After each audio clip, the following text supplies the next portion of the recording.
Hello, Josh. How are you? Doing well, Maritza. How are you? I'm super happy to having you here in the short interview of Escénica Teatro. And one of the main really interesting that I have in this interview is because I'm amazed about your generosity, like as my mentor in Synetic Theater. And I didn't want to pass other week to make this interview because I think I need to ask him. Like how it's been like your personal approach with the theater, your personal experience as an actor in these lockdown pandemic moments. Like one of my interests in is like the youth, the young actors like from all the world, we travel like crazy. And I see you, I was watching you during the training, super happy. And it was something that it really makes me like say, okay, I can do it. One more, like continue. I'm really glad and grateful with your energy, with your patience and your openness. And I'm super happy that I met you even in Zoom. But kind of the questions here, it's asking you how's been your experience now as an actor, as a young actor in the United States in this lockdown moment in the theater and in your personal experience. Of course, yeah. It's been wild for sure. So as I want to ask you because my experience in the lockdown was kind of depressive. So like how it's been in America, like tell us a little bit like how's been like how did you feel when it started? What was you doing and what was you feeling? How was like what was happening when everything shut down? Yeah. Well, I was actually I had just started as a assistant stage manager right when everything was declared that everything was being locked down. And I was visiting my parents, and I just got an email that said, "We are going to indefinitely postpone this show," which was crushing because it was such an interesting show to be a part of. It was La Vida es Sueño at Like Synetic, and I had just that previous week watched their one of their design runs, and I was so excited to be a part of it, and then that email came, and it was really, I personally suffer from depression, and it really brought me down quite a bit. I had to move back in with my family actually a few weeks after that, which was, it was pretty rough. I didn't have any projects. I didn't have any, outlets to perform, and I felt very lost in that moment. And for the first few months of the lockdown, it was really rough. Yeah. crazy. I super understand you. Like for me, I was studying in Mexico City my career as an actress, and then I came back with my parents, and it's crazy come back like because as a person you did your individuality moments like my life changed as well, and I'm super understand you. Like one of my interesting was like how is in the other world, how other actors in the world are spending this time, how they are dealing mentally, physically, and it's really close from me, from Mexico, United States. And actually, I didn't know Synetic Theater until I was watching a backstage article that says 13 of the best companies in the world of physical theater acting. And then I started to send messages. I couldn't get in the 2019. And then I received this invitation for 2020.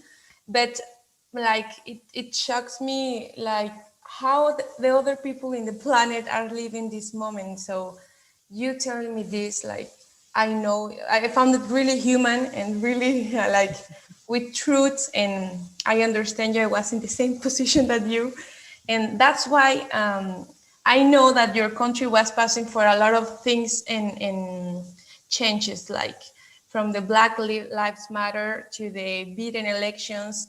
So I imagine that all that bunch of energy as an actor, like give a print in you. So like tell us a little bit like that moment for you. How was it? Like what was your thinking? Um, so when George Floyd was killed, which sparked the uh, huge Black Lives Matter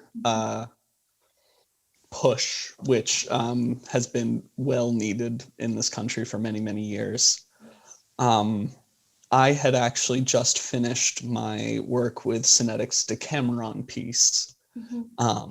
I had, which that particular piece was very comedic and lighthearted and silly, which was the exact wrong feel for the time when it was supposed to be released. And so it, I mean, I personally was just very, how do I put this? It honestly made me a little bit more depressed that I couldn't do anything. I was, I was living, I usually live in the DC area. At that time, I was living about 2.5 hours away with my mom, who is very susceptible to the virus. So I couldn't risk going and showing support and helping and being there, which made me, it was very depressing and very aggravating because there was so much happening and I couldn't do anything about it, and it was very frustrating for me in that time. But I found, stuff to do. I throughout this entire pandemic, it has been a test of how can you fill the time for me a lot of the time. And so it around then is when I started doing some phone banking for political races, specifically more local stuff rather than the presidential, due to the fact that there was already so many people working on that campaign that they needed more local work done.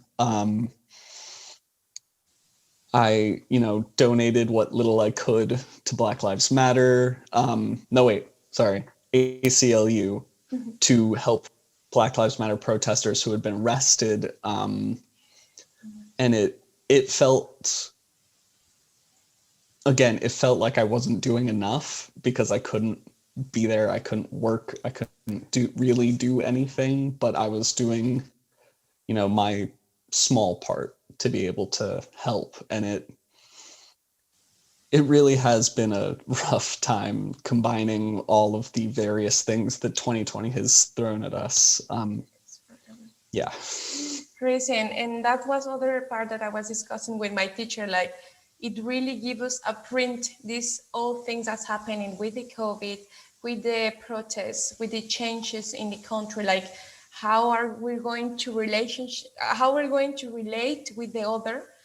Us that we are actors, us that we are musicians, dancers, like the contact now, it's not possible. So our first element, our first tool to have someone live, that's some of the things of the theater that I really love. Like sometimes they ask me, hey, don't you like to make some movies, some like cinema or something? And I told them I love it. I have had some experience in that, but I love the moment or be alive in the theater.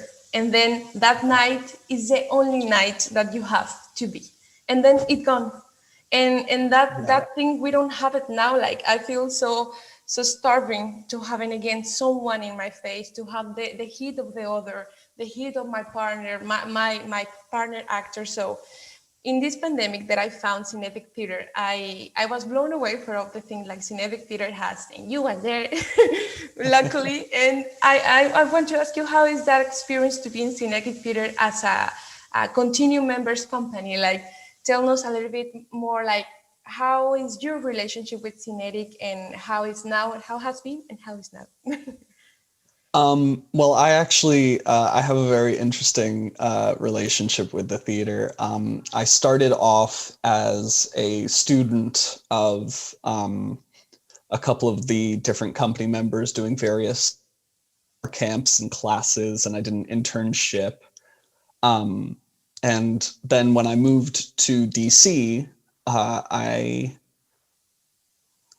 barely missed the audition date. Like I had moved there and I was like 3 weeks late to the audition.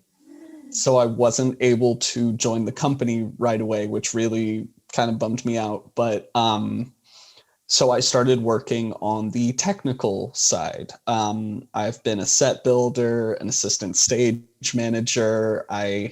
While I was an assistant stage manager, we ended up having to like double up responsibilities as wardrobe.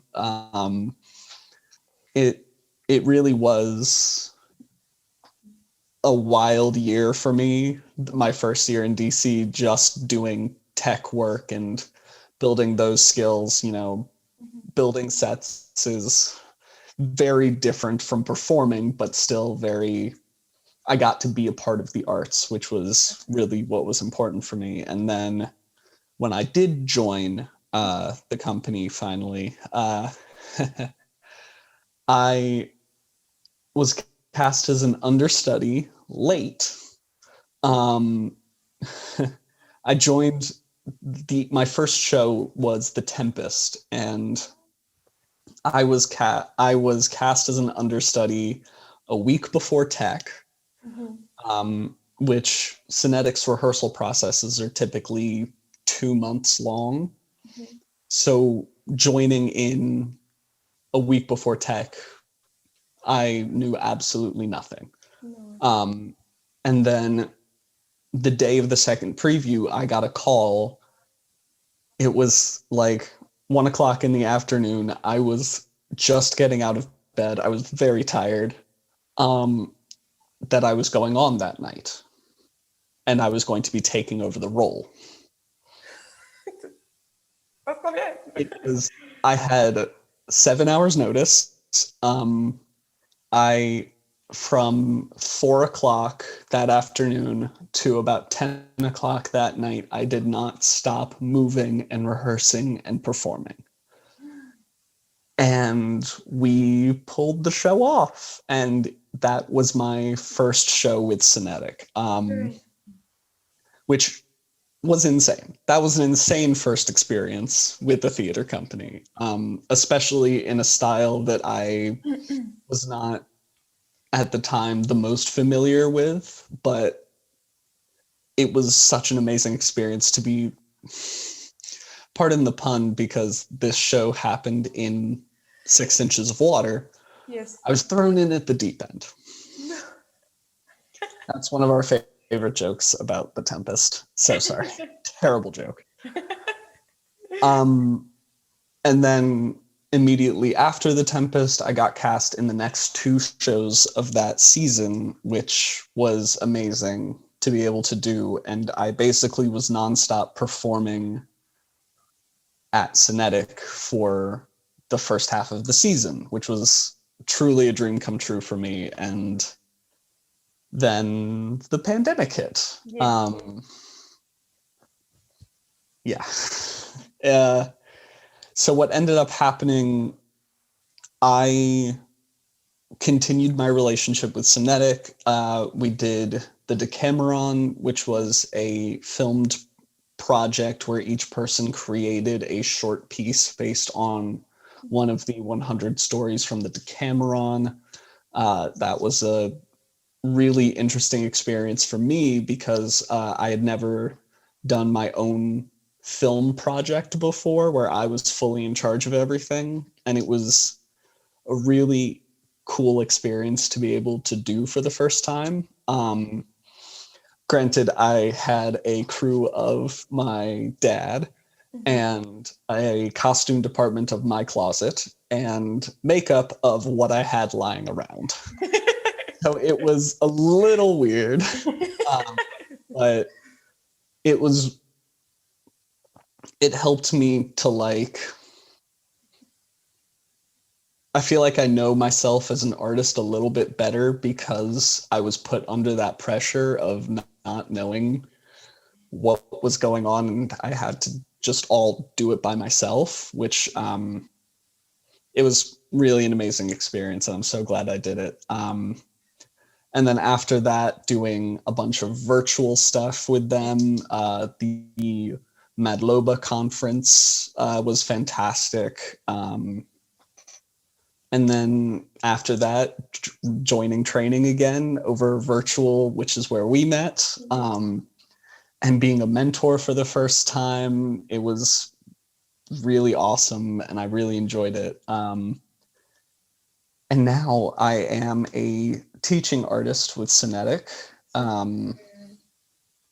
So I'm doing in-person, socially distanced with masks most days of the week with them, which is a lot of fun. And so it's sort of like I'm getting to be on all sides of Synetic's team, which is really fun. Oh my gosh, I didn't know. And you are from what part of America, Josh? Because I thought you was from Washington. I'm from pretty close by, Harrisonburg, Virginia, which is the middle of nowhere, Virginia. Middle of nowhere. Shenandoah Valley area. It's the kind of place that songs are written about, Oh because my there's God. literally 2 songs about. So I'm working on a couple of film projects using skills that I've been learning for TikTok, and that I learned from my Decameron piece and other various places, in order to hopefully create a couple of some interesting physical storytelling on screen. I've found that there are some particular things about physical theater that really translate well onto video, and there are some things that definitely do not translate well. But working to adapt that storytelling style that I typically would use on a stage, and being able to use it on a camera in order to get it to potentially more people, and potentially to, just create, really. That's what it's really about.